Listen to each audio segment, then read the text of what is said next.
పేరెంట్స్కు మా రిక్వెస్ట్ మేము ఆల్రెడీ చెప్పాము, అది parents they will take care. Okay, thank you. అది అంటే అది పేరెంట్స్కి ఉండాలండి. మేము ఆల్రెడీ ఇన్ఫామ్ చేశాము. ఆయనక హోర్డింగ్స్ టికెట్ ఉన్న వాళ్ళే లోపలికి రావాలని బయట కూడా పెట్టారు. క్రౌడ్ కంట్రోల్ చేయడానికి అన్ని విధాల మనము పరిపూర్ణమైన చర్యలు తీసుకొని ఈరోజు మీరే చూస్తున్నారు ఎలా క్రౌడ్ కంట్రోల్ ఏ విధంగా జరిగింది, ఫెసిలిటేషన్ ఏ విధంగా జరిగింది.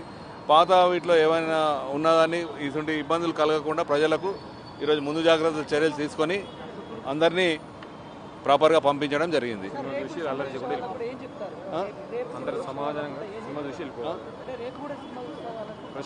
ప్రశాంతంగా రావాలి, సినిమా చూసుకోవాలి, వెళ్ళాలి. మీరు చిన్నపిల్లలతో వచ్చిన 2-3 మీరు బయటకు పంపించారు. అదే పేరెంట్స్ కోరేది అంటే సెకండ్ షోకు చిన్నపిల్లలకు అలవ్ లేదని ఉంది ఆల్రెడీగా. సో వాళ్ళు ఆలోచించాలి, ప్రతి పేరెంట్స్ అనేది ఆలోచించాలి. ఈ నైట్ టైంలో చిన్నపిల్లల్ని వేసుకొచ్చి 6 సంవత్సరాల పిల్లలు లోపల ఫస్ట్ షో అంతా అల్లరల్లరి ఉంటుంది, ఫ్యాన్స్ లొల్లి పెడుతుంటారు. సో కాబట్టి రాకుండా ఉండడమే బెటర్ అని మేము అనుకుంటున్నాం.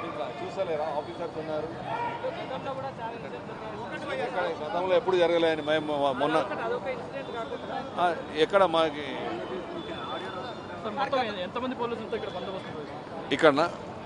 ఇక్కడ చిక్కడపల్లి పోలీసు అయిన తర్వాత మా డిస్టిక్ మన కమిషనర్ హెడ్ క్వార్టర్ పోలీసు తోటి బందోబస్తు పటిష్టంగా చేసాం. 2 థియేటర్లో వచ్చింది ఒకటే సినిమా.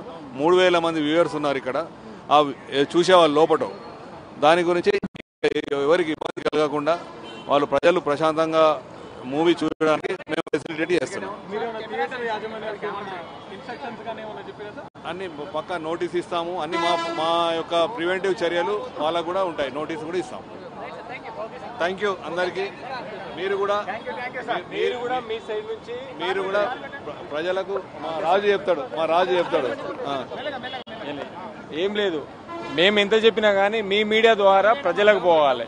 ఏ సినిమా అయినా కానీ అందరూ ఫ్యామిలీస్తోనే వస్తారు, అందరూ ప్రశాంతంగా చూసుకొని వాళ్ళ ఇంటికి చేరుకుంటే మంచిది. ఇక్కడికి వచ్చినప్పుడు లోపల చాలా మంది అల్లరి పెడుతుంటారు. కాబట్టి మీ ద్వారా మేము కోరుకునేది ఏంటంటే, రిక్వెస్ట్ చేసేది ఏంటంటే, వచ్చే ఎవరైనా అభిమానులు కావచ్చు, ఫ్యామిలీస్ కావచ్చు, మంచిగా వచ్చి చూసుకొని వాళ్ళకి మేము ఫెసిలిటీస్ కల్పిస్తాము అన్ని విధాలుగా, ఎలాంటి ఇబ్బంది లేకుండా. సో వాళ్ళు రిటర్న్ కూడా అదే విధంగా వెళ్ళాలని మేము కోరుకుంటున్నాం. లేదు, మన దగ్గర ఎలాంటి సంఘటనలు